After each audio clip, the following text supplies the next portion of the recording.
Coming up on episode 309 of Wheel Bearings, we've got the Honda CR-V Hybrid, the BMW M2, the Lexus RX350h, a new EV charging joint venture. VW invests more in Chinese EVs.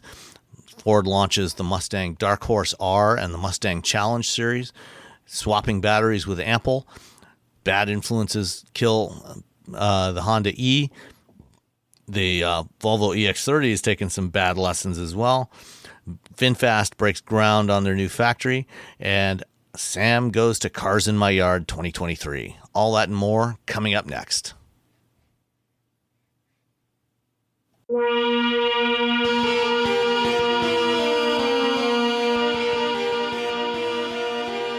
This is episode 309 of Wheel Bearings. I'm Sam Abuel-Samad from Guidehouse Insights. And I am Nicole Wakeman from the Road Reflective podcast. Welcome back, Nicole. Thank you. Welcome back. Yeah. Sorry to interrupt you, Robbie. It doesn't matter. It doesn't matter who I am or where I'm from, to be honest. Not to me, at least. I'm Roberto Baldwin, and I'm the what is my news and features operations manager for Hot Cars and Top Speed. I can never remember Top Speed. News and features. What is it? News and features operations manager. So I am for news and sort next day features. I'm the guy who's in charge of finding those and making sure those get done. And then I have to look at a bunch of analytics. So it's just maths. Oh, the maths? Ooh, that's scary. Multiple maths. Not just one math. It's a lot of maths. I look at a lot of analytics in a lot of different ways, and I'm just like, all right, well, these articles seem to be doing well. Like Toyota articles seem to do really well. Toyota's the big thing. They got the Tacoma, and then now they have the Land Cruiser, so that really makes sense, to be honest. I saw a new Tacoma on Friday night at a party I was at. We brought a new 2024 Tacoma. How'd it look? Was it nice? Yeah, well, we saw it. You already saw it. Yeah, I didn't see it. But this is the first time I've seen one outside of a controlled environment. This was there. Bob Boniface, who's the executive director of design for Buick. Every year he holds this party. He's got a very large yard, and he holds a party called Cars in My Yard. And when the Detroit Concours was in the summertime, it was always on the Friday night before the Concours weekend. Well, the Concours has moved to September, but we're still doing the party on the Friday night. So that was on Friday night. And there's all kinds of really cool and interesting cars there. And somebody came along with a new Tacoma. What was the weirdest car? Ooh, it was a decent amount of weird, unusual or something you wouldn't normally see around here. It'd probably be Richard Truitt, who writes for Automotive News. Mm-hmm. He brought his Rover 220 Coupe. It's like a 92 Rover 220 Coupe, which is and it's in this really cool shade of green. Mm-hmm. Let's see, there was a Lancia Stratos. Wow. A Ford RS200. Oh wow. Ralph Gilles brought his hallucination charger, his carbon fiber charger with the 1,000 horsepower Elephant engine in it. Joel Piaskowski from Ford brought a Mustang Dark Horse. Oh, nice. Look what I can do. Yeah. Hey guys, look what I got. Yeah. So yeah, it was all kinds of fun stuff. There's classics, old stuff, new stuff. Yeah. A couple of Fiat X19s. I should do that, but only 3 cars can fit in my yard. It's like Cars in My Yard. First 3 to show up. There's about 100 or so cars at Bob's yard. Cars in my yard, first 3 to show up. Whoever the first 3 are, you get a spot. The rest of you, there's no room. You got to park on the street. You got to park on the street. Cars in my neighborhood.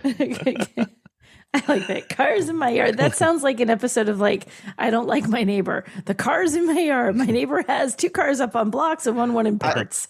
I give most of my neighbors. I tell them, they come over and ask me questions, and then I will give them rides in cars. So I try to keep the peace with all the cars. My neighbor just bought a new car. She's very excited. What'd your neighbor get? She went from Subaru. She had an Outback, I think.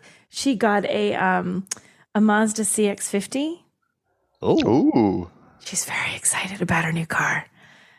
It's black, and she's trying to come up with names. Should I call it Elvira? should I call it Raven? Because she has to have a name for her car. She's trying to come up with names for her new black Mazda and she's really into like Halloween and stuff. So it has to be some kind of, I almost want to say goth, but she's the least goth person you've ever met, but she likes that spooky stuff. All right, she's low level. She's secret goth. She's daywalker. She's daywalker goth. She's daywalker, right? So there could be a whole nother side of Sherry that I don't even know. But yeah, so she's all excited. She was in her driveway today. She's like, "Look at my car!" And I went over and looked at her car. I love it when people get a new car and they're happy about it. She's so happy to have this car. Yeah, we're all like, look at this car I got. Yeah, well, I got a new car, but I'm happy because she's been forever. Oh my gosh, it was such a process. It was. There we go. I finally dropped the right link into the chat there after dropping the first one 3 times. The first link I dropped is the Rover 220 that Richard brought, and then there was a new Ferrari 296 parked next to an old Dino, which is quite lovely. That Dino looks beautiful. Here, okay, this is probably the most unusual car. I will drop it in the. You're gonna have to put these in the show notes because we're not. Yeah, I'll put an album in the show notes. All right. Somebody brought a Ford Evos, and I'm not sure who it was, but this is a China market only mid-size crossover that's been rumored that it might come to North America as a replacement for the Fusion. It's roughly the same size as a Mach-E, but it's internal combustion. It looks a lot like a Mach-E. Yeah, it does. But it's gas engined. Let's see, there was a Lotus 7. Brett Scott brought his Audi 50, which he bought in Serbia. It's a little orange Audi 50, it was from the 1970s, late 70s, based on the VW Polo. Very cute little car, very tiny compared to. Oh, look at the little car.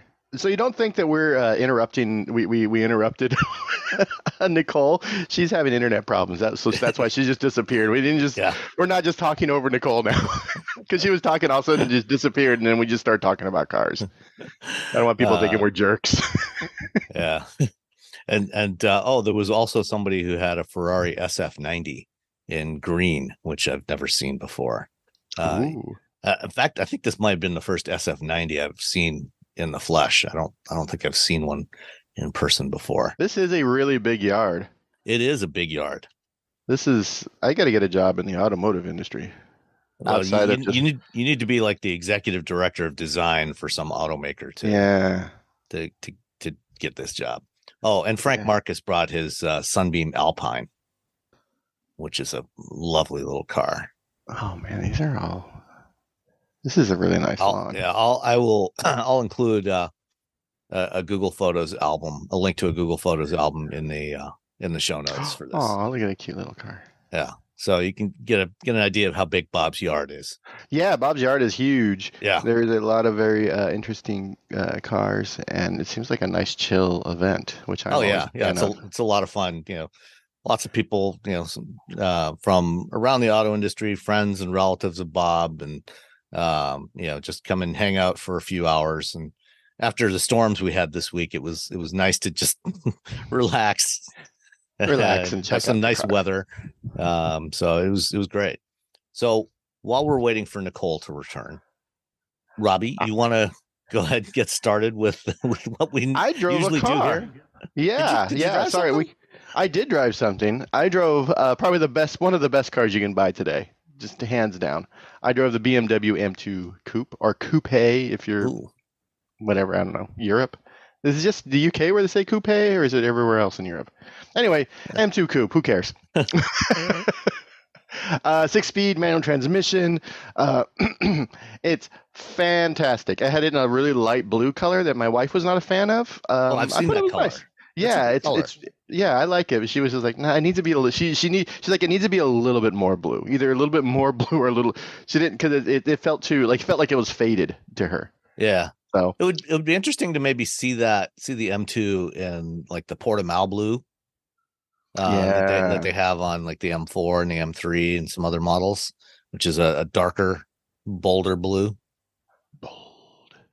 You know what? If you go to their site, it's the blue that's like right when the splash screen on the site.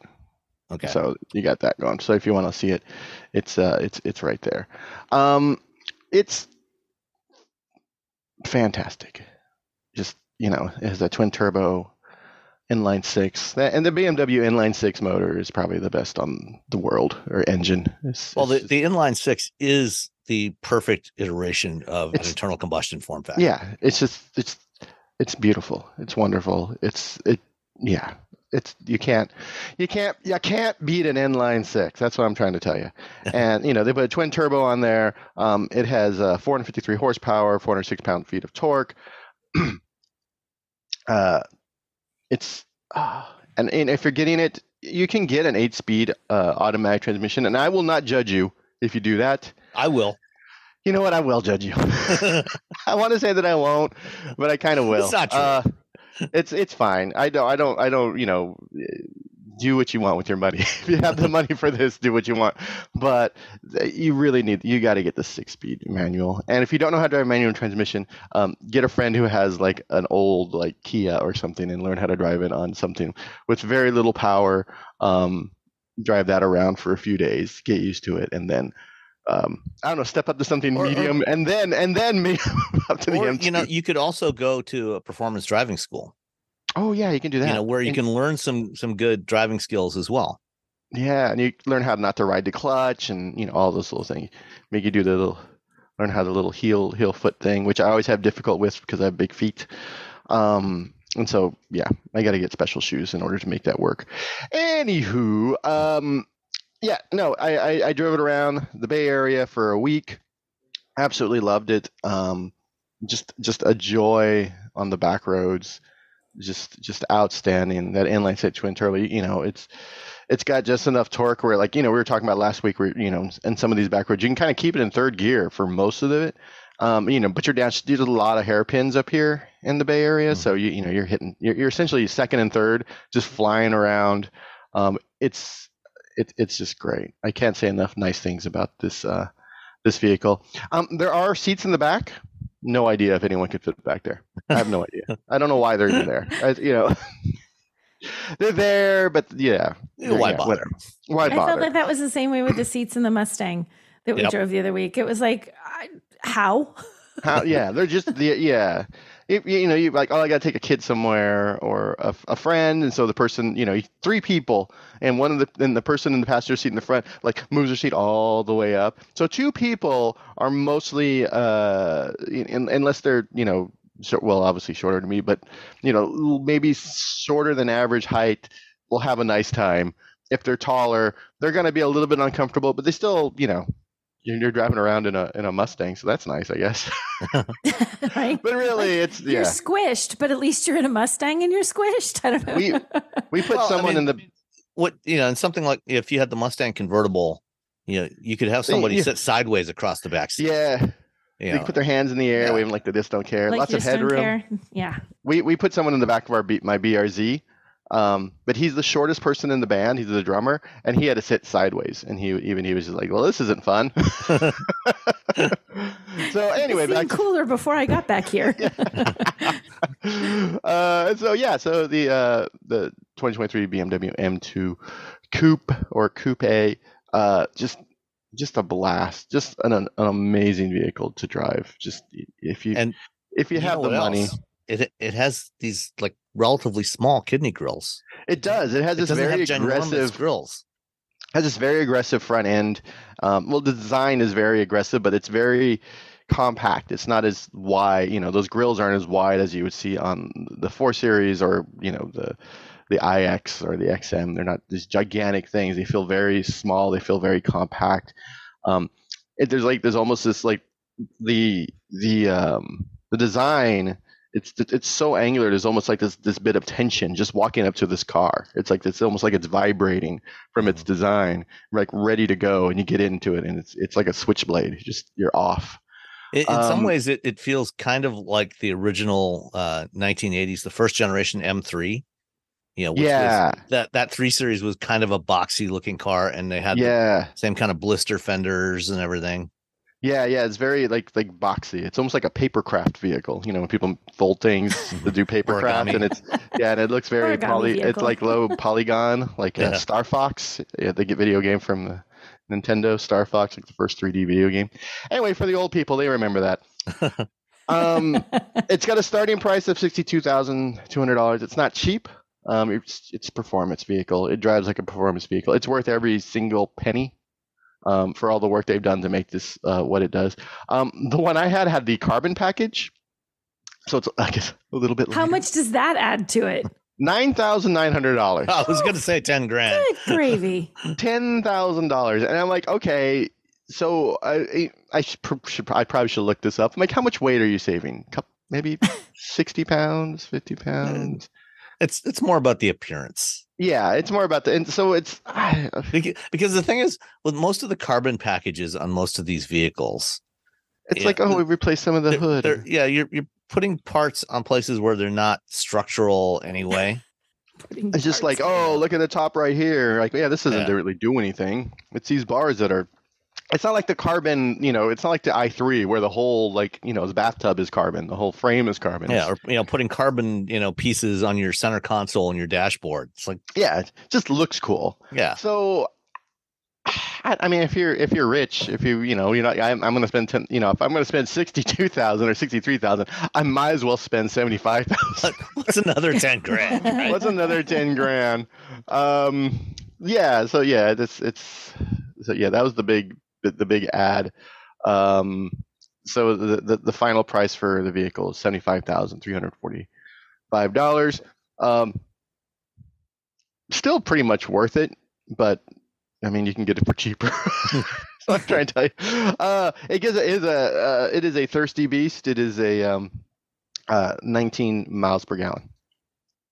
That's combined, and highways 24, city 16.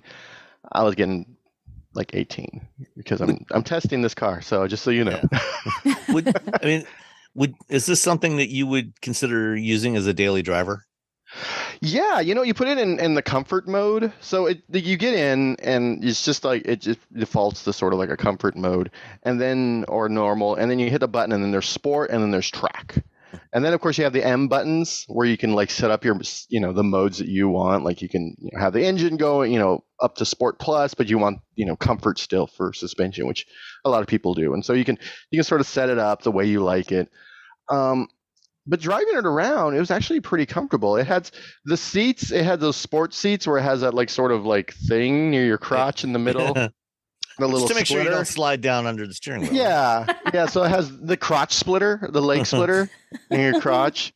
But the seats were actually comfortable. I fit really well in sport seats, so that's you need to get in the car and try them out. So I drove it, I took it to the city. My wife and I went to dinner in the city, and we're like, we're just driving. Do we want to take this car? Or do we want to take the Hyundai? And we're like, let's just take the review car. I'm like, okay. So we get in the city. Fine, we eat dinner, we have a nice time, we get out. It's Carmageddon. So over the weekend that I had the car, they shut down the freeway near my house for like going in one direction, which is direction coming from the city, because they're just redoing the whole. So they shut down for the entire weekend. Then there was someone having mental duress on one of the bridges. One of the two I heard bridges about this. Yes, and she was firing a gun. No. This is a different person. This person different mental duress. Was riding their bike, and then they climbed down to the lower level, and they were like getting ready to jump, and so that was closed for like 12, 15 hours. So because all that, you couldn't go one way, but you couldn't go another way. So everyone had to go over the Bay Bridge to get out of the city, essentially. Because if you try to go over the Golden Gate, you got stuck in traffic, and so you had to go to the Bay Bridge, the 24. It's this whole huge mess. And so it took us 2 hours to get out of the city, which is 2 hours of, stop and go inside San Francisco on the hills with, because I was like, I'm going to take all my shortcuts, which involves hills. Transmission was great. Outstanding. Just wonderful. Clutch, outstanding. This is a car with 3,200 miles at this point, which means that other journalists have driven it. And, sometimes they're not all great. Some of them like melt the clutch while they're driving. Probably had his tires replaced 3 times already. Yeah. But I was comfortable. It was it was comfortable for being stuck in traffic. So we just listened to music and sat there, and the clutch isn't too hard. You sometimes you get those sport clutches, and they're just like miserable in traffic. Yeah. Oh God. Yeah. So I think that was a good test of what could you just sit in this car for? I have this memory of having to drive a Hellcat in a manual Hellcat in really heavy traffic in Boston, and thinking by the time I got out of it, I'm like, I'm just gonna die now. Like my leg, I was like, this is the worst. It was super fun going fast. It was not fun at all stuck in traffic. Yeah.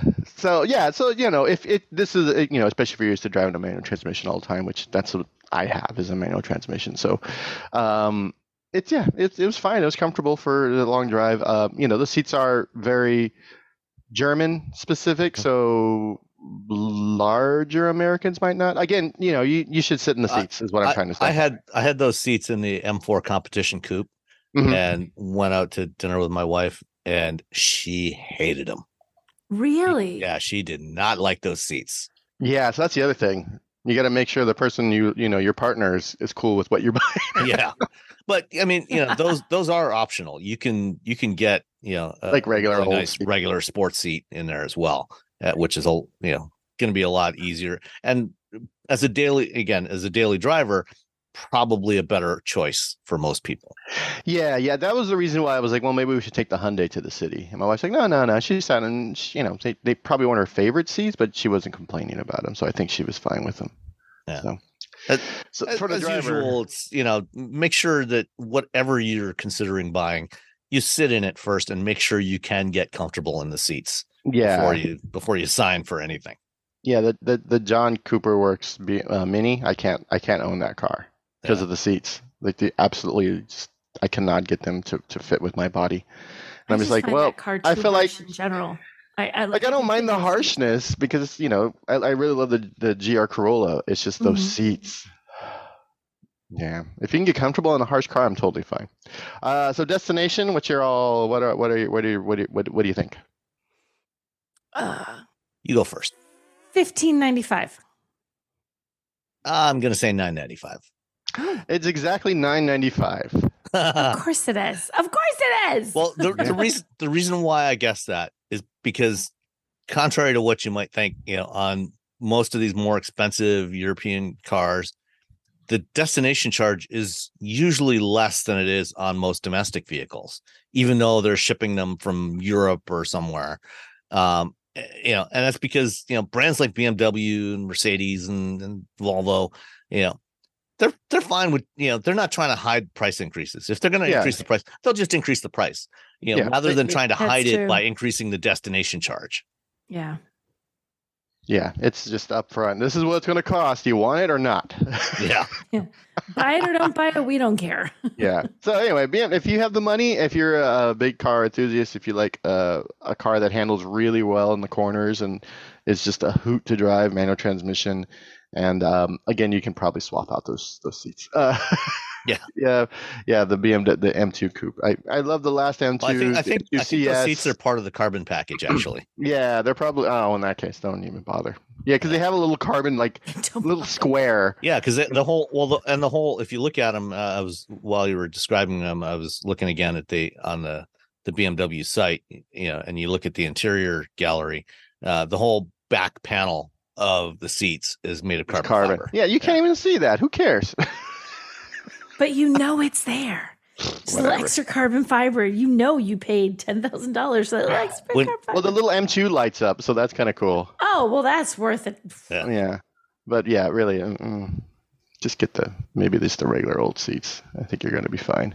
And the regular seats are pretty much just they have the same sort of sport shape.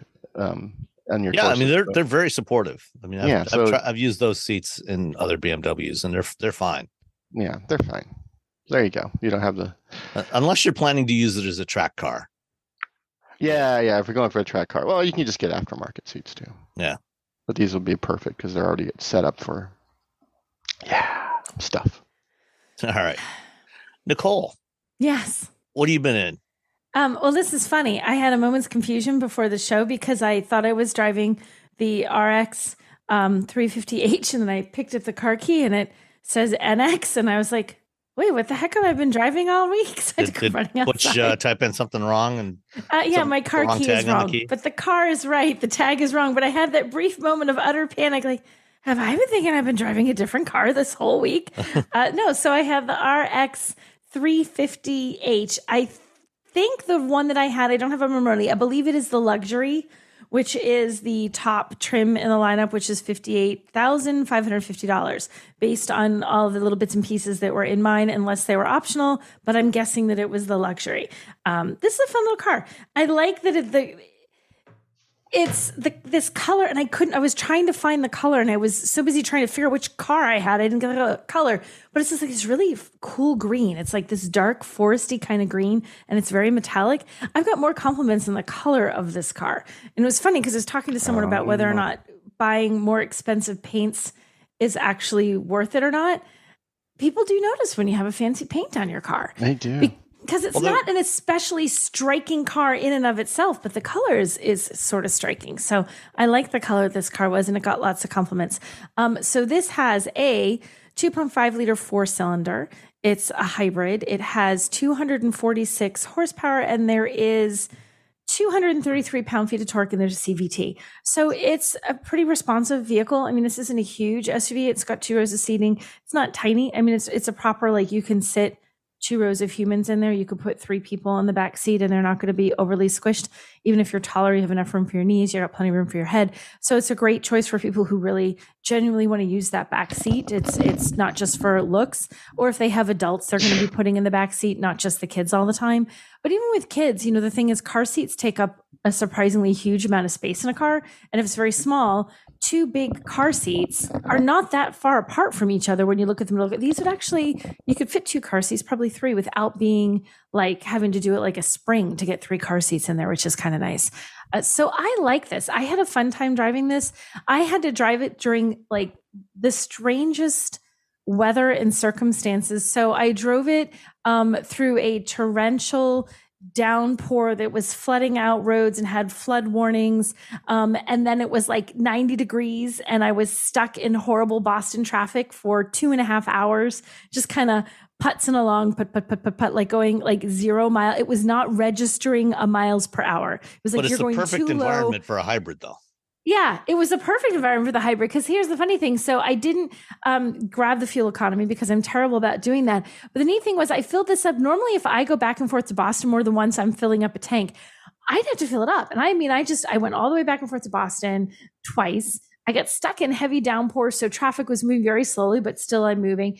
It was a lot of weirdly challenging and annoying driving that I did. And this was still nice to drive. Like, it felt like it was that case scenario, like if I had to live with this every day, doing the kind of everyday things you do. And even yesterday, I was down towards Gloucester, Mass, where the roads pretend to be 2 lanes wide. Once you get in the twisty, you're like, this is 2 lanes. You see a car coming at you. Are they like marked for 2 lanes, but they're actually only like, a lane and a half wide? They're like maybe? a lane and a half on a good day, right? And then so in driving, it's like we're following these directions, and it's not like you have other options. If it says turn right, your other options are left into someone's house or straight ahead into the ocean. You're like, well, I'm turning right. You're like, oh, people are also coming down that hill. Okay, we're going to share this. And even though it's still a big enough SUV to work for, like I said, the second row is really comfy. We squeak by each other. All the paint is intact, Lexus. Fear not. It's surprisingly maneuverable in really tight little confines. It's cool. Everything's cool, man. Yeah, everything's cool. It's cool, Lexus. Everything's cool. It's all cool. It's all fine. It's all cool. Yeah, so I enjoyed driving this. It was comfortable. I had one of the things I really liked is they have this. I believe it's ultra suede. I don't think it's technically Alcantara. I think they're just calling it ultra suede trim. That's some sort of microfiber type material. Some kind of sort of fuzzy microfiber stuff. Yeah. Creepy. That is on the door panels, and it kind of has like a sort of a textured kind of pattern to it. But it looks really cool. So when you open up the door, it looks really cool. But what they have that uniformly every single person who was in this car, and I happen to have a lot of friends and family I was driving around this week, hated, were how the doors open. So it's a flat button that you press. So it's not, do you know have you guys all, and you press it and it doesn't really push the door open. It just kind of like, it's sort of like it unlatches it. So everybody was thinking like, it's not It's not opening. I'm like, no, it's an electronic switch that unlocks it, but it's not. You got to push. You got to push, and people are expecting the normal that when you unlock a door, it at least pops open just a little bit, right? You wouldn't think that's a big deal, except like I thought my best friend was going to break the door off. So she's like, I can't get the door open. I'm like, shh, breathe, just push the little button. Push it out. She actually pulled it. You know how the emergency release thing is? You can actually pull that towards you like a mechanical hand, right? I'm like, well, okay, that's not how that worked. Go with it, Nikki. That's fine. But everybody hated it. Like it drove everybody nuts. I kind of got used to it after driving it for 3 or 4 days. That is not, but I think knowing that it was so not intuitive to every single passenger who got in the car, and even once my husband and daughter knew how it was supposed to work, it was, I hate this, I hate this, I hate this. Every time they get out of the car, it sounds like the silliest thing to be a deal breaker, but man. It's the whole like just give us mechanical switches for doors. Like I remember when I first got the Model 3, the Tesla. For some reason, I couldn't think of the name of the car. And they had like, you push a button and underneath they had like the handle. And they were like telling me, they're like, don't use this a lot because it wears it out. You know, this is how you. So I had to explain to everybody who got in the car how to get out of the car. Right? And I'm just like, why do we think this is a good idea? I feel like if you have still have to have the mechanical thing, just have a mechanical door, or at least give you the feeling of a mechanical door. Yeah, I pull something, it clicks and it opens like a regular door. When you pushed on this, there was sort of like, it's almost like the when you what am I trying to think? When you push a touch button and you get the response back from it. Haptic feedback. Haptic feedback. Thank you.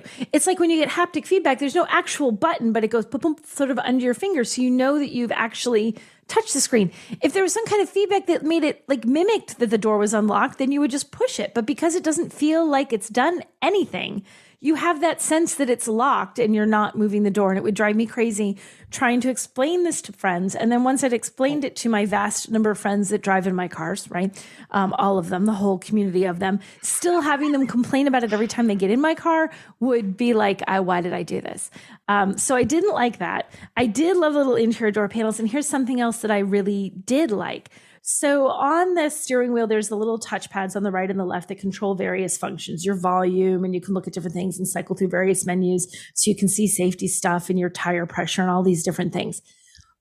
Normally, when you have a head-up display, your head-up display is sort of, you pick what you wanted it, and other than it changing to show you like the number changes for the speed limit, or it changes things as it's showing you directions for nav, it's a pretty fixed display once you pick the setup that you want it to show.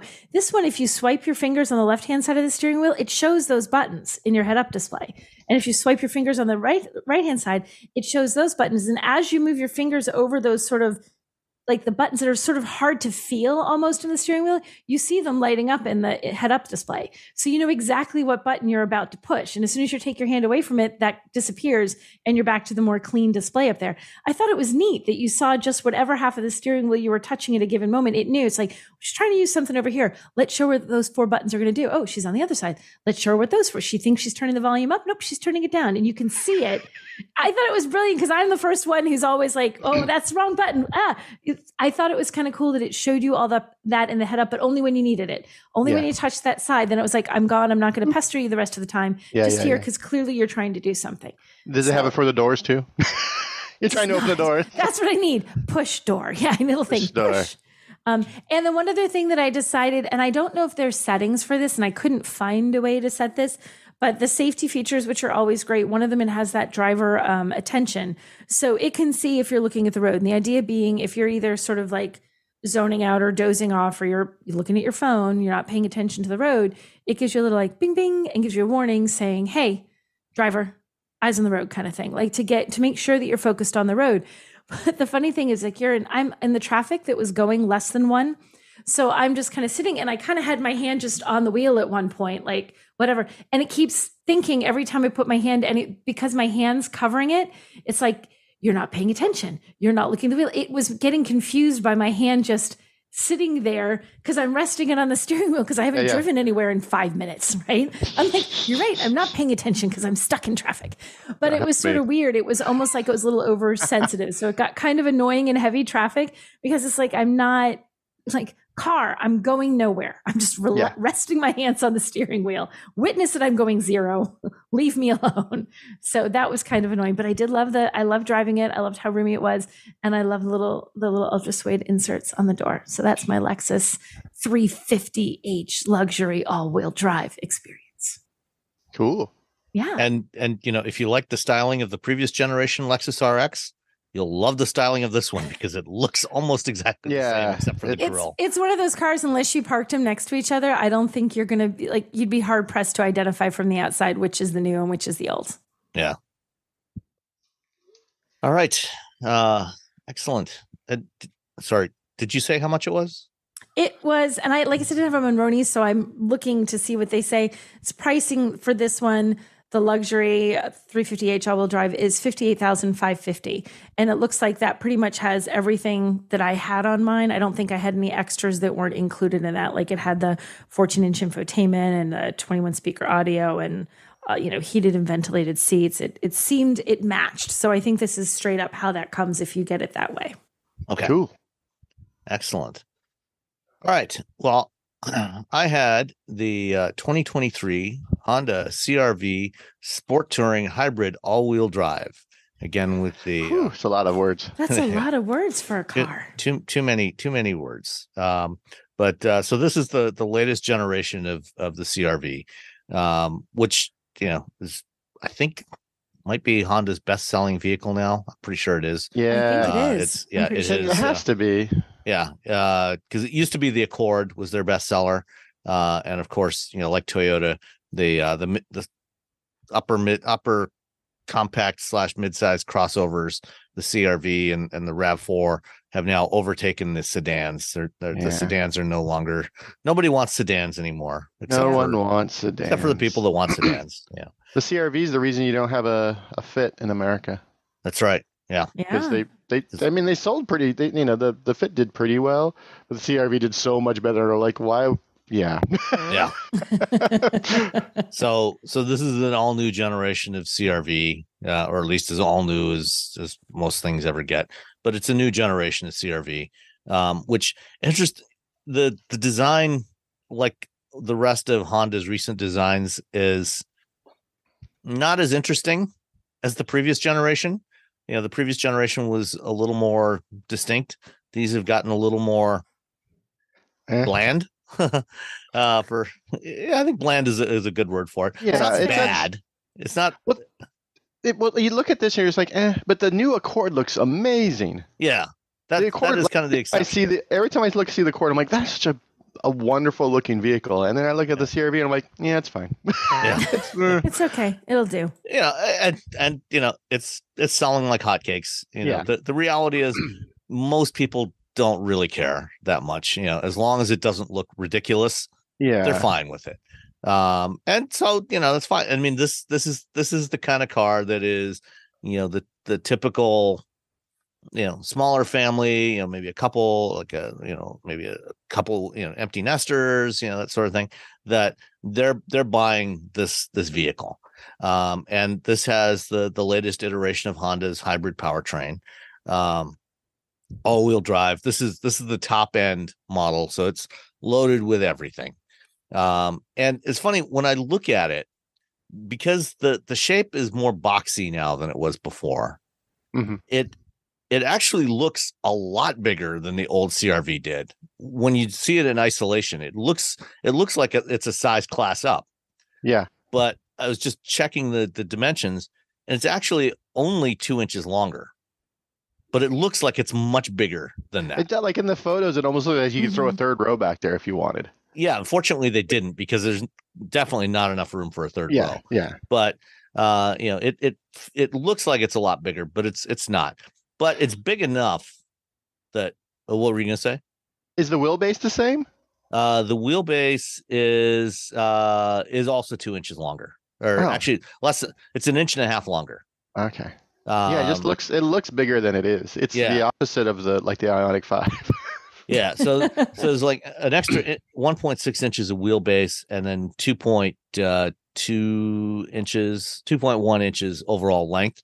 So it looks like it's got especially the front overhang. Actually, it looks where it looks like it's grown the most. And part of that is because the old CRV had, the front fascia was more sloped back.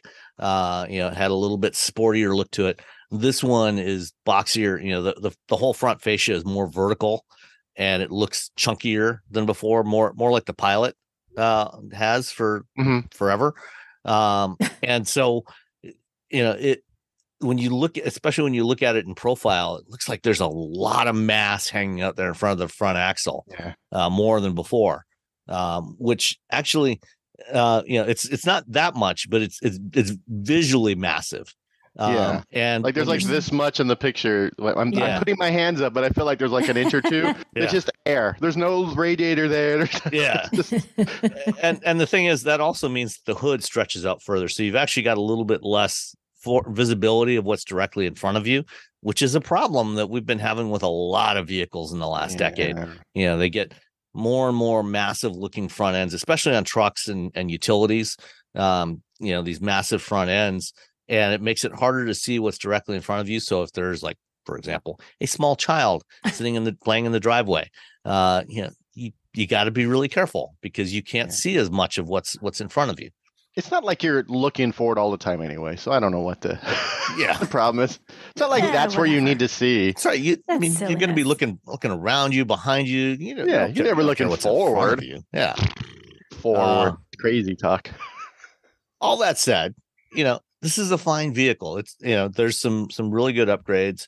The interior has a very similar design language to what they did on the latest generation Civic, where now you've got the center touchscreen is the typical tablet style standing up on top of the center of the dashboard, but spanning all the way across the dashboard is what looks like a hexagonal mesh strip, and the vents are hidden behind that, and you've got there's 4 little toggles, 1 on each end and then 2 in the middle to direct where you want the airflow to go, but you don't actually see the vents behind them.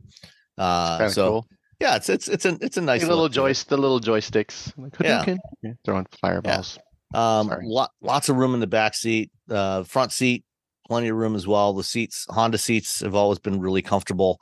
At least for me, anyway. I've always found them very, very comfortable to sit in for longer drives. And I had to drive over to Windsor last week when I had this thing, and it was fine for for an hour, a little more, hour and 20 minutes each way. So very, very pleasant to drive. The performance is fine. It's not exceptional. With this one, this is the hybrid, and all-wheel drive and loaded. So it's the heaviest iteration. But I think it's about 150 pounds heavier than the previous gen, CRV. The 2-liter, inline 4 with the hybrid system puts out a total net of 204 horsepower, which is, for a vehicle that weighs a little over 3,900 pounds. It's not great. Even in sport mode, you put it in sport mode, it doesn't feel particularly sprightly, but it does fine. Yeah, it's 3,926 pounds. It's a CRV. Yeah. It's more than adequate. It is quite fuel efficient. It's rated at 36 miles per gallon combined. I got about 35 in my driving, and it was there's really not much to complain about. The controls are all in the right places. You get some physical controls for the things that should be physical controls, like the temperature controls and fan speed and so on. You're not messing around in a touchscreen interface trying to find that stuff. You just reach down, give it a little twist if you want it to be a little warmer or cooler. Interestingly, they have stuck with the traditional mechanical transmission shifter instead of doing the push button shift like we've seen in a lot of Honda and Acura cars over the last several years. Not quite sure why they did that, but no, not a complaint, just an observation. The instruments are nice and large and clear. Lots of cargo space in the back. Lots of room to put stuff there. If you're going to the beach or whatever. So very very nice to drive, very comfortable, fairly quiet. And the sport touring all-wheel drive version I had, and see, that's the loaded version. Comes to a grand total of $40,395, including destination charge. You can get the hybrid for the sport front wheel drive hybrid. Starts at $33,695. So that's a little more manageable. Getting the leather and all the other goodies that are in the sport touring. Not sure if it's necessarily worth it. It's a CRV. You don't need all that stuff. Yeah. And, if you do need the extra traction, you can get the sport all-wheel drive for $35, which is, that I think that's a little more reasonable. That's the one to get. Yeah. Yeah. That's probably the one to get if you want the best balance of all weather capability, fuel efficiency and the right side. I mean, even the base models are pretty well equipped. You get 10-inch touchscreen with Android Auto and Apple CarPlay that's wireless. So all that works really well. Any guesses on the Honda destination charge? Honda. I'm gonna go $995 just because it worked out for you last time, which means I'm gonna say $996. Of course you are. Robbie wins it this time. It's $12.95. I told you that what I said only applies to like premium European brands. Yeah. Hey, everybody. It's summertime, and that means the weather's fine, and it's time to have your friends over to hang out in the backyard and share some good food and some good times. And you probably don't want to be going, running out to the grocery store and getting a whole bunch of stuff. So HelloFresh can help you out with some crowd-pleasing summer eats. From a backyard bratwurst bar to tangy key lime pie, HelloFresh Market makes summer entertaining a cinch. It's peak time for summer produce, and you don't always have time to get to the local farmer's market. But HelloFresh can help you out with that by making sure that you get the things you need to help adorn that meal with all your friends. The ingredients travel from the farm to your door in less than 7 days for quality that you can taste. And did you know that HelloFresh also offers more than just delicious dinners? It's now easier than ever to skip that extra grocery store run by adding snacks, sides, and more to your weekly order. Simply shop HelloFresh Market and take your pick from the curated selection of over 100 items. In our household, I don't usually do the cooking. It's usually my wife. But with HelloFresh, it's made it so much easier for me to pick up some of the slack too and do some of the cooking. Recently, I made some crispy kickin' cayenne chicken cutlets that we got from HelloFresh. The box came full with all of the ingredients we needed. It had fresh potatoes in there, carrots, some chicken, all the seasonings and everything, and a nice, easy to read, easy to follow instruction card. And in less than 30 minutes, I had the full meal done for both my wife and myself, and it was fantastic. So why don't you try out HelloFresh by going to hellofresh.com/wheelbearings50 and use the code wheelbearings50. That's wheelbearings50 for 50% off plus free shipping. So remember, go to hellofresh.com/wheelbearings50 and use the code wheelbearings50.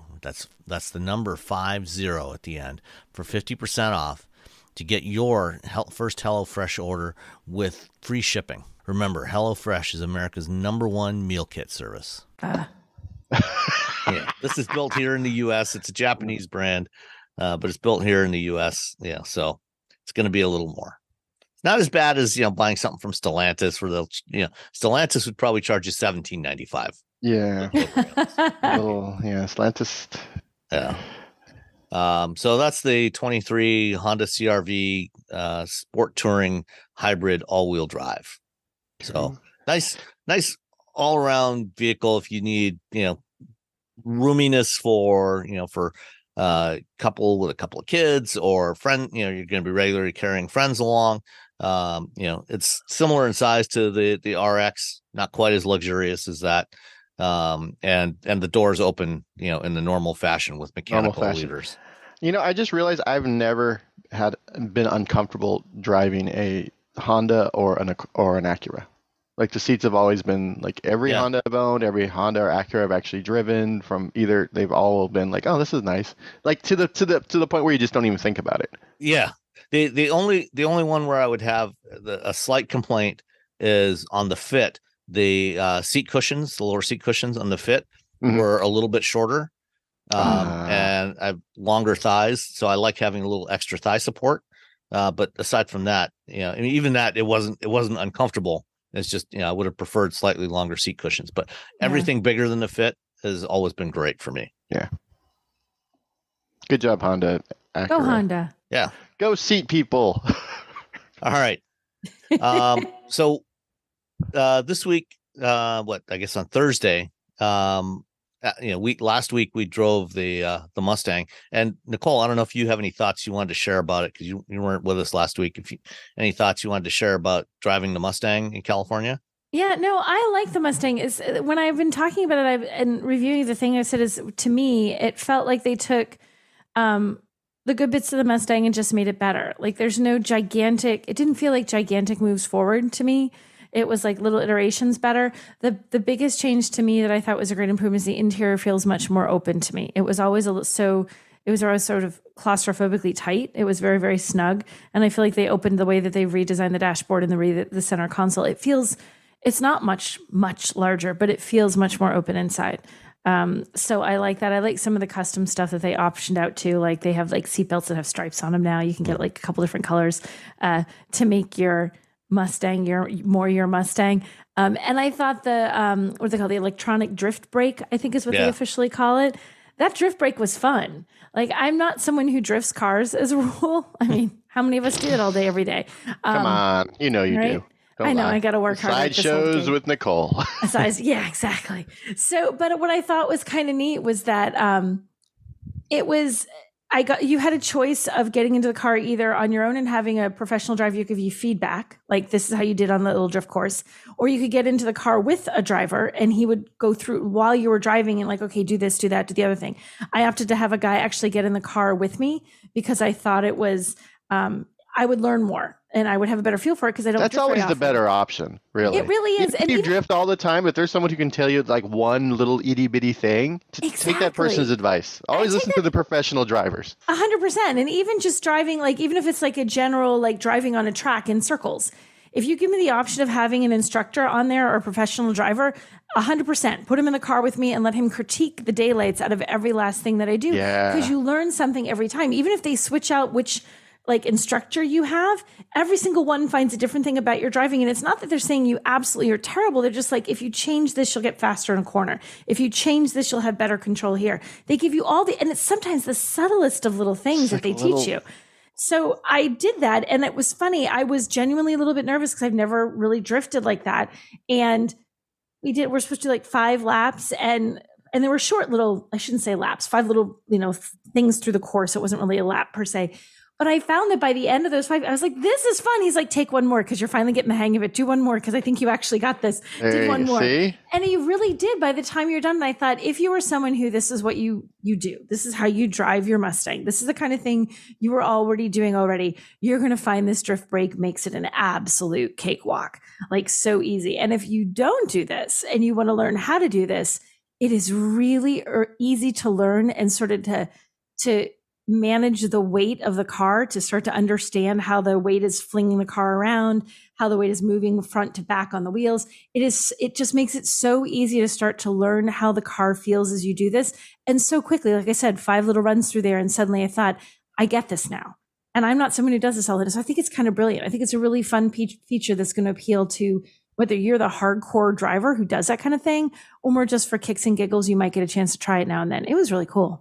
Whatever you do not use the electronic drift brake on the street. Oh no, not on the street. Never this use any of those drift things. This is on the street. No, closed course. Even if you're not a professional driver or not, closed course. Yes, closed course. Mm-hmm. I've only had one instance where someone was trying to help me drive better. Like it wasn't working out. But really, well, what happened was the person wasn't in the car with me. It was in snow. It was up in Canada. We were drifting like Avance, the RS6. and he had a very thick French accent. Oh, So he's Oh, goodness. yelling things at me and I couldn't. I'm like, what is this man saying? I couldn't understand. And everything he was telling me was like a few seconds after I did something, and then there's snow flying everywhere, so he couldn't really see. So there was like, yeah, that's the only instance. If that person had been in the car, then it would have been 1,000 times better. But all they saw was like, oh, he's doing something. Let me tell him what he did wrong like 2 seconds ago. Oh, God. Yeah, and that doesn't Can't really help see you. the car because there's snow flying everywhere. yeah. Also, he can't understand half of what I'm saying. Oh my gosh. So, Nicole, what did you think of the new digital dashboard setup? I was fine with it. I thought it was okay. I thought they gave you, I mean, you could check, there was something like 6, I might be wrong on the exact number, versions of that digital. You can configure that differently. Yeah, the instrument cluster. Yeah. Yeah, there were like 6 different versions of it, I think, that there were Yeah, there's out different there. themes you can pull up.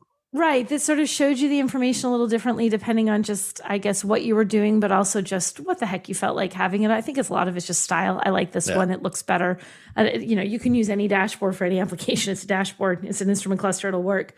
I liked it. I liked how the digital dashboard, how everything flowed together, like from the infotainment screen to the instrument cluster, that it wasn't 2 pieces. I think the 2-piece, when it's 2 pieces, when it's separate screens, it's starting to look kind of old school. I think making it one long panel, even though it's 2 screens within that panel, makes it look much more clean and unified.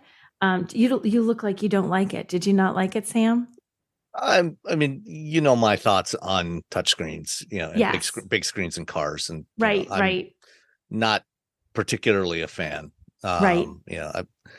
I found there's a lot of stuff that you can display, between the cluster area and the infotainment part.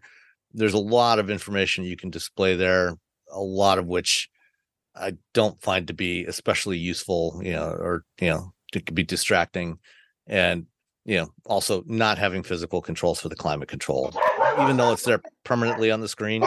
Yeah.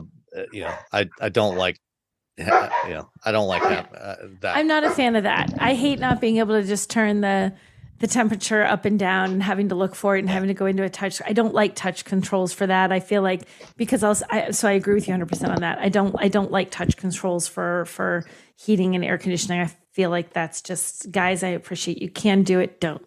But I did love the option to, switch the instrument cluster to Fox body gauge style. Yes. So it was cool. It's funny. I saw, and if I was driving or I would have got a picture today, I saw a Mustang that I'm going to say, literally coming home today from breakfast, it was orange, like this, like burnt orange, but it was an old school Mustang that someone had like spent some money putting stuff on, and it sounded, we're in a little tiny neighborhood. He turns and it's like, brrr, like he's on a track. I'm like, oh my gosh, what have you done? But it had this huge hood scoop on the front, and he had like extra little Mustang logos that were like chrome. The coolest old school Mustang today. I'm like, that's amazing. And why am I driving right now? Because otherwise I'd be snapping a picture. I'm like, no, dangerous. Don't do that. Yeah. Coolest old school Mustang today. Well, that's the thing about older Mustangs. It's often hard to find, if you want one, it's often hard to find one that's still kind of original. Because this is not original. People modifying Mustangs has always been a thing from the very beginning. Yeah. And this one was, there was I don't want to call it a hood scoop. What's larger than a scoop? Whatever the next gargantuan thing that you could put on the front instead, that's what it should be called. It was huge. It was like the entire hood. I'm not sure what you would call that. Yeah. It was like the entire freaking hood. It was huge. So there was more Mustang news this week. The Dark Horse R was unveiled. So we saw the Dark Horse initially last September when they unveiled the 24 Mustang. That's the highest performance street version of the Mustang for now. But the Dark Horse R takes the Dark Horse one more step. It's a track only version, and Ford is launching the Mustang Challenge in 2024, a single make racing series, kind of like the MX-5 Cup for Miatas, and the Lamborghini Super Trofeo or Ferrari Challenge. Ford's going to have their own Mustang Challenge. It's going to run at 5 or 6 IMSA events next year to start with, and then beyond 2024 they may add version, Mustang Challenge series in other regions in Europe and maybe elsewhere. And the Dark Horse R is basically a factory built turnkey race car that is specifically for Mustang Challenge. So you can order one of these for $145,000, but it comes equipped with, it's got full FIA approved roll cage built in, seats, fire suppression system. The interior is all gutted. It is a proper race car. And for $145,000 compared to like buying a Carrera Cup 911, or any of the other, aside from the MX-5, I think the MX-5's Cup cars run about $100,000 as well. All the others are well into the multi-hundreds of thousands of dollars. So it's actually not a bad deal. It's a pretty good deal for turnkey. Yeah. If you've been doing some racing, and you want to kind of step up, if you've been doing track days and, you've got a competition license and been doing some basic racing and you want to step up a notch, and get into something, truly competitive, this could be a lot of fun, so, that they'll have full support for the cars, parts and service support at all the events, things like that. So it's not a bad way to go if you want to get into racing, as an amateur. Yeah. If you have $145,000. I mean, if you want to get into racing, you're already going to be spending a lot of money. So. Yeah, I mean, all in, for a season of racing, you're probably looking, closer to $200,000. Yeah. But when you factor in fuel and tires and transportation and everything, but still, it's racing is not cheap. As the old saying goes, the quickest way to make a small fortune in racing is to start with a large fortune. Yep. And so, this way, you don't have to start with you don't necessarily have to be a billionaire to get into Mustang Challenge. So, yeah. All right. Plus, it's built by Ford, so it's not built by like your friend Phil, like in your garage. Maybe Phil knows what he's doing better than maybe he does, but maybe he doesn't. Maybe he doesn't. Maybe not. All right. Let's shift to some electric stuff. So this week, there's 7 automakers, or actually 7, more like 6 automakers, really. Because it's like Hyundai and Kia. You're like, yeah, all right, but fine. Anyway, the press release said 7, so we'll go with that for now. But it's really 6. Announced a major new joint venture to build a DC fast charging network, and the plan is to build 30,000 chargers by the end of the decade, all with both CCS and NACS support. Includes Honda, General Motors, Stellantis, Hyundai and Kia, BMW, and Mercedes-Benz. And the first ones should be online by this time next year, by middle of 2024. And they are looking to compete with Tesla and others. And some interesting stuff that they mentioned in the announcement. They're going to focus on putting these, in place in locations. They're going to be both in urban locations and along highway routes, but getting them to locations where you're going to have amenities like food, restrooms, retail, as well as putting canopies on these things. They want it to be a better experience than current generation charging stations. Which I've written about like 3 times. I'm like, why am I parked in like this janky corner of like a of like a retail spot? About it nonstop. Like, why? I've written the article. Like, why there's no trash cans? I'm like, oh, I have trash in my car. Maybe I can throw it away. Nope. No trash cans. I would like a soda. There's never a place to get a snack. There's rarely a restroom. It's like every other stop to fuel your car on a major route or whatever. It's like, yep, you got all these amenities here. It's like, enjoy this hotel that's no longer inhabited by anybody except the Chainsaw Massacre killer. Come here, charge your vehicle, enjoy yourself. Yeah, it's finally, and I'm glad that. Yeah, I mean, more charging is better. Yes, and not just more charging. The more charging where you're not like, do I charge my car here, or do I risk trying to go a little further and maybe not die? Yeah. Do I want? and of course, tricky thing. You're experienced with that, Nicole. From your attempted run across America, your Disney to Disney run. Yes. That's it. Like, so many of the places were just so sketchy. And I say that both, I mean, I know, I'm a woman, so there's an extra level, I guess, of concern about being in a parking lot at night, in the dark with a flashing little, one little half working light above my head in the parking lot. But even so, I don't really feel like either of you would want to do that experience either. It's not the safest of environments. No. Yeah, I mean, there's an Electrify America station near me, and when they first started planning to put it in, it was in the parking lot of a Walmart. By the time they actually got it finished, the Walmart had actually closed. They shut it down. But there's still a Harbor Freight there, but it's in the middle of this parking lot, and there's no lights directly on the chargers. So there's a Harbor Freight and another couple other stores there, and there's a Popeyes chicken and a Burger King. That place is dangerous. Harbor Freight and Popeyes. Yeah. Because everyone needs more zip ties. That's essentially the Harbor Freight thing. Like, do you want to buy real tools from there? No. But do you need zip ties and sandpaper? Yes. Zip ties, also ratchet straps. I feel like my husband has never walked by a package of like, oh, these will be great when I need to secure fill in the blank with random thing. The Christmas tree, the 2x4s, the stuff with them. Like, the ratchet straps. Big ratchet straps and little ratchet straps. And there's like some that like, oh no, these are thinner, so they work. But I'm like, put it along with the zip ties, honey. Put it in the carriage. The little the magnetic little tin or metal magnetic like bowls. They're much cheaper at Harbor Freight, and you just throw it under the car, and that way everything bolts. You just throw them in there. It's great. See, all sorts of rain, and you probably have more of those than you could ever. But also, like at like 2 a.m. when you need to charge, none of those things are open. Yeah, right, exactly. When you're killing time at 2 a.m., you can't get ratchet strap zip ties or those little magnetic bowls. None of those things. But if you went just half a mile down the road to the Myers store, they are open 24 hours a day, 365 days a year. Unfortunately, all they have is superchargers there, so it does not help. Without magic docks either. Yeah, because there's only like 3 of those in the country. Yeah. So anyway, big EV charging joint venture, and this is.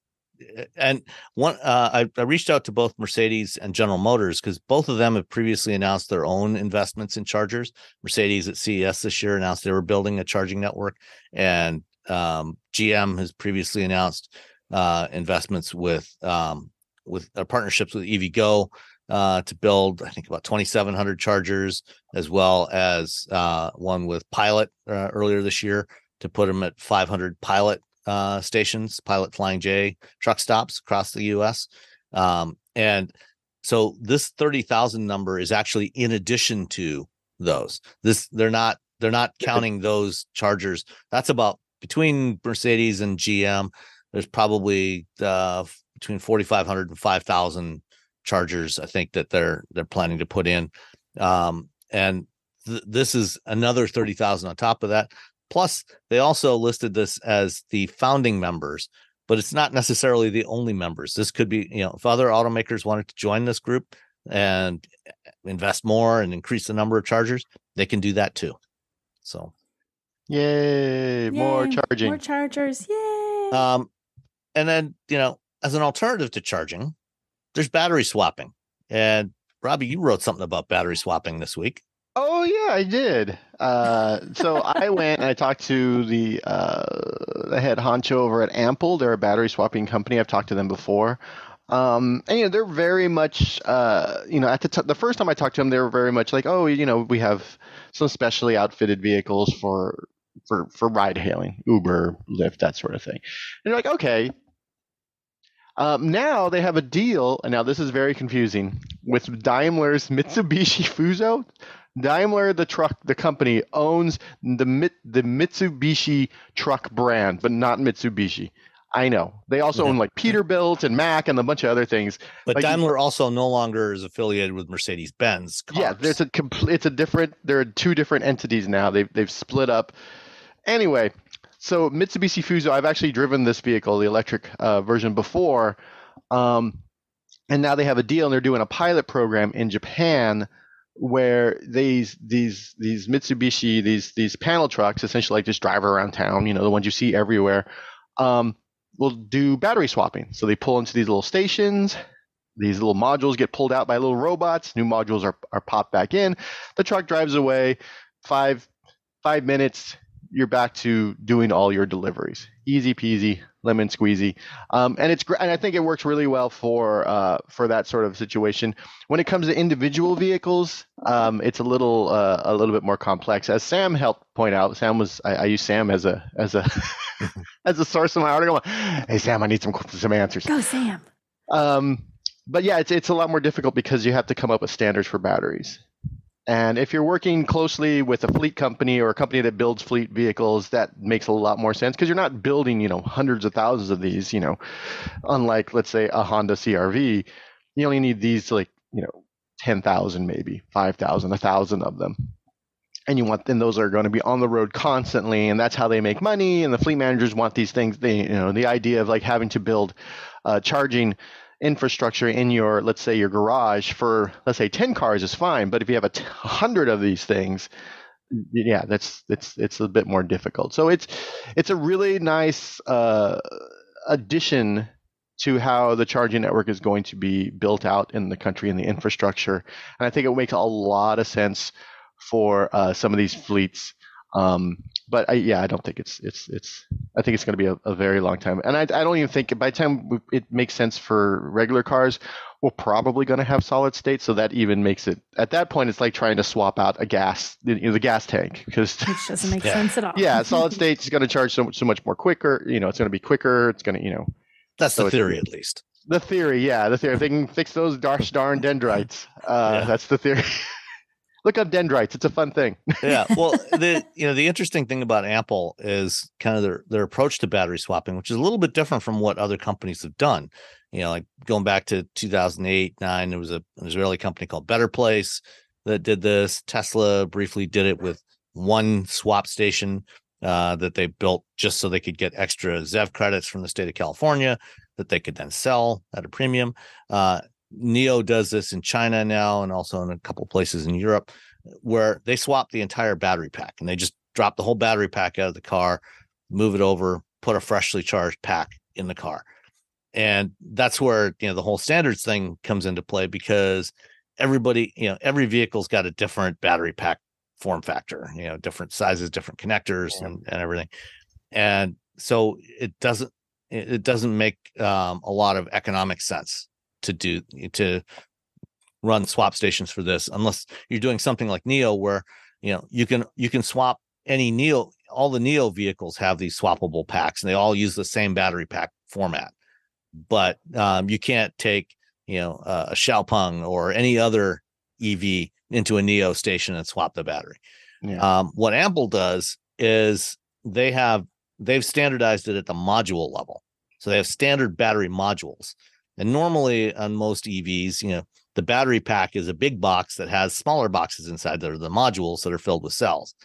And so what Ample's doing is, for any vehicle that wants to support their system, they will design a new battery pack case, the big box, that will hold their modules. And so instead of replacing the entire pack, they replace the stock pack, and they've done this with the Nissan Leaf, do it for some ride hailing fleets. They've got some pilots in San Francisco where they've got a bunch of Leafs where they replace the standard Leaf battery pack with one that's the same size and shape, but it holds their modules in it. And so that's a way to support multiple types of vehicles, because you're only replacing the modules. And I think Ample also has a deal with Fisker. Yeah, they have a deal with Fisker to do this. Yeah, and it's not clear. Fisker hasn't really given detail of exactly how they're going to do this. If this is something they're going to sell to consumers or to fleet customers, which of their vehicles it's going to be on, we'll see. If and when that ever appears. But I think Ample's approach is definitely cool. I think for fleet applications where you've got vehicles that need to have minimal downtime, and you don't want them sitting around charging for long periods of time, and you can swap out those modules in a few minutes.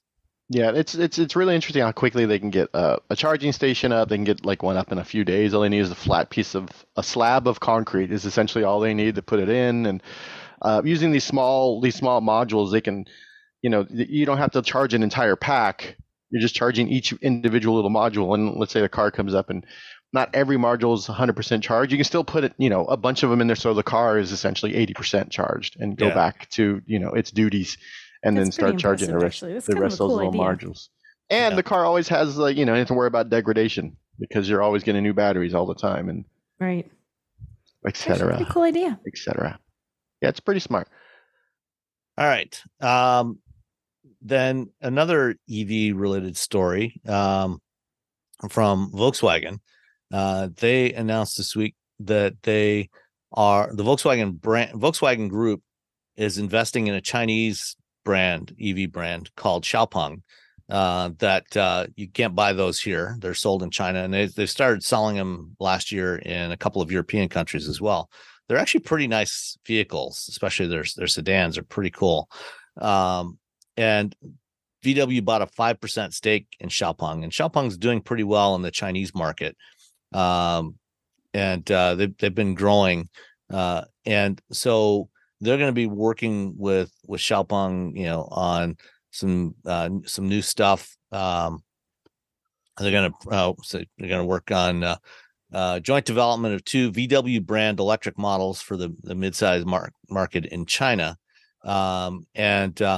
So they're going to use Xpeng's platform and their hardware. So that's going to help Xpeng with getting more scale and getting their costs down. And it'll help VW as well because it should be cheaper than their MEB based vehicles. And those are scheduled to launch in 2026.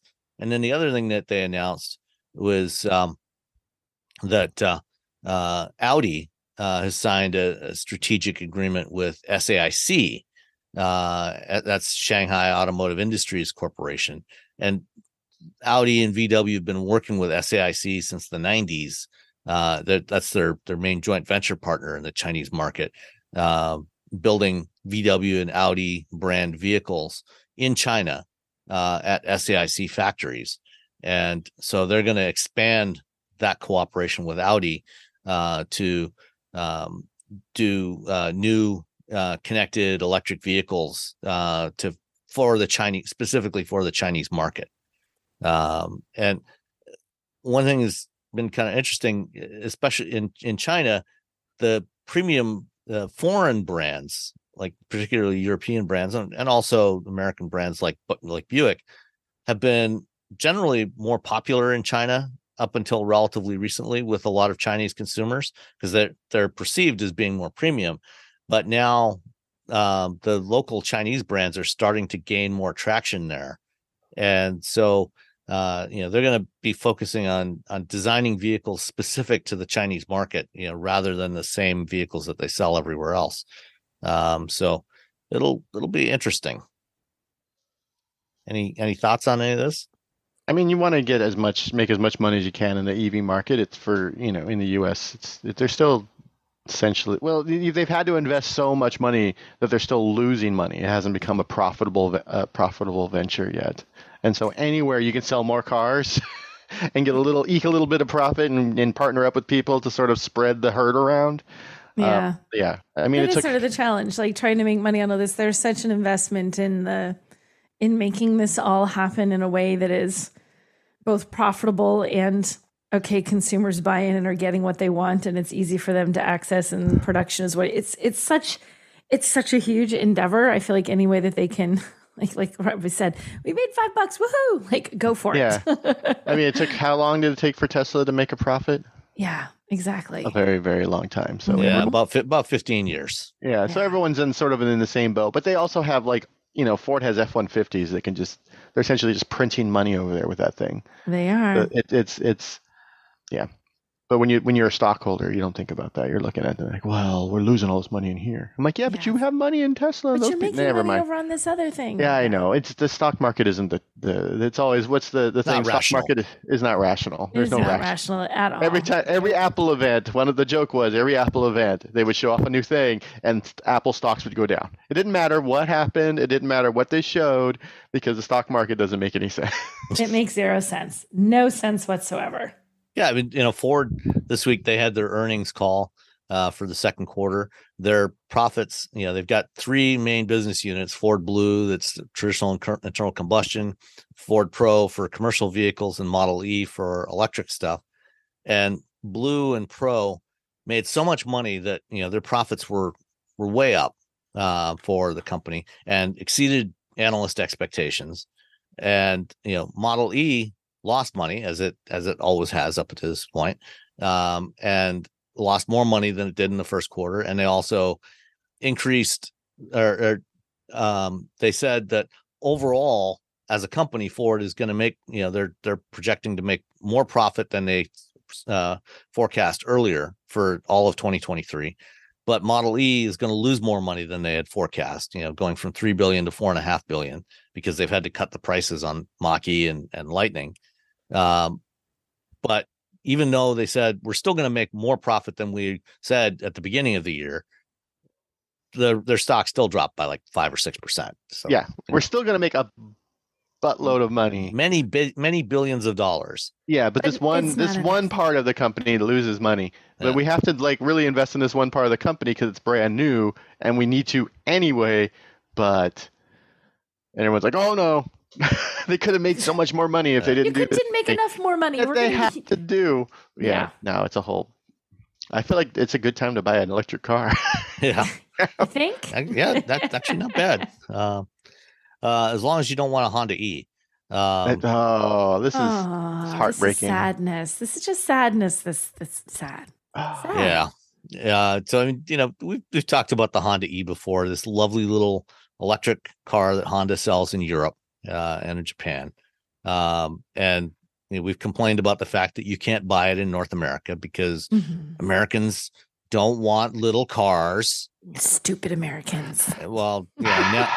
Now the American love for SUVs is spreading to Europe, and so after the current generation of the Honda E is done, there won't be a second generation. What's the phrase I'm looking for? This is why we can't have nice things. Stop it. This is why we can't have nice things. Yeah. So I know it's sad. Pour some electrons out on the curb for the Honda E. So instead, Europeans are going to get some sort of larger electric crossover instead of the lovely Honda E. The ENY1 weird name thing. Yeah. Honda UK boss Rebecca Adamson told Autocar, there won't be more cars the size of the Honda E. I can say that confidently. The market demand in the UK is the SUV sector, so that's why the focus is there. Europeans are taking all the wrong lessons from America. Yeah, well, I mean, the people running Honda, they didn't like the Honda E up until recently. The previous leadership of Honda did not like the Honda E at all. Well, they didn't like electric anyway. Yeah, so the Honda E, they were just angry that they had to build it because so many people liked it. And then there's a whole and then the fact it didn't come to the United States because of one person. Is sort of ridiculous. I still think it could have been a fun little halo car. Like, hey, this is what the thing we're doing. We're not going to sell a lot of them, but we want to show off our electric abilities. Instead, we got the Clarity. Yeah. It was nice, and they were nice inside. They were really nice inside, but yeah. Speaking of taking the wrong lessons from others, Volvo. Nicole, did you get a chance to go to New York for the EX30? Reveal? Yes, I did. I did I did. Mm-hmm. What did you think of it? Well, it's another new electric crossover. You sound impressed. I don't hate it. The interior, they have some neat interior things. I talked to their designer about the interior and about how they're doing. It's like the most, I'm going to probably get this slightly wrong, but it's like the most sustainably produced, like in terms of the percentage of content in various ways you can include it. You added up a vehicle that Volvo has made. Like it doesn't have real leather, it has vegan leather. Everything still looks great though. They have this crazy yellow, it's called moss. It's like this neon-y yellowy green color. But I don't know. What do you think of the Volvo EX30? I like the way it looks. They first unveiled it in Milan a couple of months ago. Yes. And when they announced the price, I think it's going to be like $37,000, something like that in the US. I'm thinking, this could actually be pretty cool. I like this. I mean, it's a decent size. It seemed like it's a little bit smaller than the XC40, but it's on a dedicated EV platform. It's not based on an internal combustion vehicle. It's been modified, so it's got less than ideal packaging. So, I think the size could be all right for us. Yeah, it's a decent little size. I don't think the back seat is huge. It seemed okay, but it's definitely not a roomy. Compact. It's compact. So right. I think compact. But then I saw this video that TFL posted this week that Nathan did, and while I like the way it looks, I like where they're going with performance and range and everything. But then I saw that, it's got no rear window switches. They copied the wrong thing from Volkswagen, from the ID4. Oh. You got two window switches and then a separate capacitive touch switch to toggle between front and rear windows. No. Yeah. Did we not complain enough about that? Apparently not. I feel like we should have yelled louder about this. I think so. I think we all should have written letters to everybody everybody we know at Volvo and said, please don't ever do this. Don't do this. Please don't do this. I'm never a fan of things switches that are more than one switch. I got to push a switch to use a switch. You're like, no. Right. I want volume to always just control volume. I want heat and AC to always just control heat and AC. I don't want it to do one thing now and another thing later. And the third thing when I'm not thinking about it, just one switch, one function, one switch, one function. Oh, Volvo. That was a good sigh. Maybe they'll change it. And of course, it also doesn't have, any kind of display in front of the driver. All it has is the one center touch screen. The ones. Very, when you sit down in it, it's so clean. And I guess maybe is this something where we have to get used to this kind of thing, guys, where they just take away so much of the dashboard that it loses personality and becomes sort of sterile? That's kind of the Volvo way. But this one feels different. But it feels like it's a lot less. Yeah, Volvo always has, and I do appreciate their very minimalism. Minimalist, typically, stereotypically Scandinavian kind of look to everything. I appreciate that. And I appreciate their use of materials. And they have this one thing where it is made from recycled materials, but it kind of it looks like a splatter paint kind of pattern on the sort of plastic speckled on and you can, even if you run your hand along that, you can feel there's a tiniest bit of texture to all those speckles. I appreciate all of that. That's a nice little pop of interest on the side. But then the dashboard is so clean. It always feels, and this isn't necessarily a Volvo thing, it's just in any car that's that sort of cleanly designed. From a design point of view, I guess it's look at how perfect and clean this is. But from a visual appeal point of view, it's kind of well, this is kind of boring. It feels a little unfinished to me. Bland. I'm looking at something they haven't put all the parts on yet. Where are the rest of the parts? Yeah, are we not done yet? Oh, this is a pre-production. It's oh no, wait, we are done?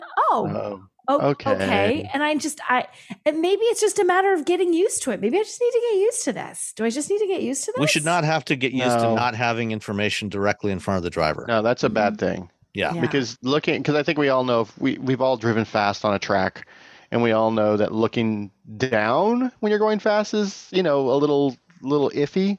Looking to your down and to your right, I would never, I'm on a track. I've never looked at the infotainment center while driving quickly on a track. That's just a bad scene. I have looked down and looked at the speed. If a heads up display is always the best option, just so I can see, speed and stuff. But yeah, looking down to the right it takes more time, and just looking to the right and more cognitive load.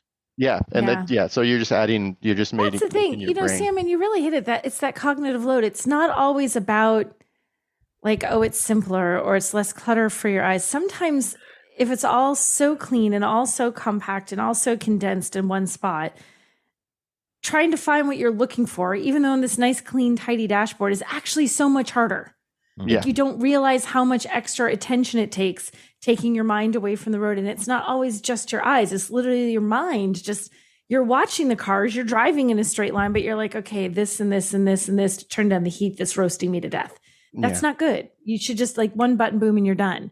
I feel like this makes the cognitive load worse a lot of the times and not better. Oh, it definitely does. Yeah, You know? because the VinFast at least has a head-up display. It does. The Vinfast says. I was at Vinfast. There's a VinFast factory dealership like down the street from my house. I just saw it yesterday. I was driving past all the dealerships to see what they're just to kind of see what was going on, and they all are full of cars now. And like the Hyundai dealer has like a ton of Ioniq 5s. I'm like, well, that's good. Now people can get the cars without getting hosed. But then I was just kept driving. I'm like, wait, is that a VinFast dealership? They just broke ground on their factory in North Carolina on Friday morning. Yeah. So I went down there for that, and they had, it's like by 2025, I think they're calling it phase 1. They're going to be producing 150,000 vehicles in that factory is what their hope is. And they had everybody, like their chairman and everything is down there, and they were, the governor was there, some senators were there. There was a whole bunch of media people that were really angry because they couldn't get as close as they wanted to get with their camera, and the guy was having none of it. I like the guy because they all walked in front of everybody else, and it was like, hey, the guy's like, behind the line. I was like, yeah, go enforcer. But it was a pretty neat event. It was neat to see in there. I still don't. Everyone's like, do you think they'll ever make a single vehicle? I don't know. Do you think they'll ever make a single vehicle, Robbie, Sam? They make tons of vehicles. But they're on the road. They're factory, all on do you think? Oh yeah, I think so. Yeah, I think people were literally poo-pooing it. Much they're going for it. And they said like they're never going to make a single car. I'm like, I think they will, guys. They've invested. I think they're gonna. All I could think of when they're gonna go for it. I saw the picture that you posted, Nicole. Yeah. And all I could think of was 2016. Faraday Future broke ground on a factory in North Las Vegas. I know. And but no one ever drove any of those Faraday Future cars. That's true. I sat in before that 2016 event. I sat in one of their mules as they drove it around a parking lot. But I was just like, it wasn't like the interior wasn't done, the exterior was like nothing was done. You were just like driving around in a cage essentially. But at least with VinFast, there are actually cars on the road that I see, and I've driven one, even though for some weird reason they gave us the worst ones to drive. I know. Let's wrapping my head around that. So I think the person who runs the company, I think he's so far in. He's like, oh no. I think at this point he's gonna produce at least one car out of spite. I know. He's like, I'm gonna build this whole factory. I can only build one. I think they're gonna build cars. I feel like VinFast is a company that people love to hate to a certain point. Like so many people are just because the launch. Let's face it, that car launch was some issues. The launch was a mess for a lot of reasons, and there are people that had amazing vehicles at the launch, and people are like, how is this possibly in production? And it was, and everything in between. But I think they could pull it off. It was impressive to see this gigantic space because you're like, we're on a bus. It's like through the middle of nowhere in North Carolina, and then whoosh, you open up to this field, and it's like, it's this giant thing. It's like this airport-sized landscape of clear land, and there's some trucks out there working in the background and stuff. And someone's going to get a really nice factory in 12 years is what I'm saying. Someone's getting a nice factory. But it's supposed to be this whole, like, and they're doing this whole industrial, like, this whole complex. So they're trying to revitalize this whole area, bring in all sorts of business. And they've been trying to get a car company down there forever as far as the state of North Carolina. So they're super excited. And then VinFast did a nice little PR thing. There's this church that's like a 200-year-old church that's not exactly on the spot where VinFast wants to build, but in the range of where, like, as this whole thing expands, the church could bite the dust. So VinFast has actually said, well, we'll put a section of our land, we're going to give it to you, and we're looking at the possibility of just relocating the church when the time comes rather than ripping the church down. Just pick it up and move it. To pick it up and move it so that we might, like, somebody might still need this space as this whole big complex that's not just VinFast, but everything comes together. But we're going to give you a tiny little chunk of our space and say, move your church. Well, we'll move your church over here so that you still have a church. Well, that's kind of cool. It's like, we're not going to rip down a church. Go VinFast, save a church. Anywho, no head-up display on the EX30 is a bad scene. Yeah. All right. Well, we didn't get any listener questions this week. So, wow, that's weird. The listeners are slacking off this week. Come on, guys, step up your game, listeners, not you and Robbie. Feedback at wheelbearings.media, or you can find us on Mastodon or on Threads. We're on Threads now. No Blue Sky account yet for the show. I have an invite. I'll send it to you. There you go. Okay. Done. All right. Great. Then I will set up a Blue Sky account for Wheel Bearings. So I have yet another place that I have to check on a regular basis. Today, Sam said officially today my Twitter's no longer Twitter. It's X. Like everywhere, it's X. It's branded X as of this morning. Yeah, that's weird. And they They stole the X account for some photographer. They're like, sorry, buddy. It was for a brief time this morning. It was X with a Twitter bird, and I was like, "What is this hybrid?" And then like I had a cup of coffee. Oh, now the whole thing's X. So that's it for this week. We'll talk to you next time. Bye, everyone. Bye. Bye.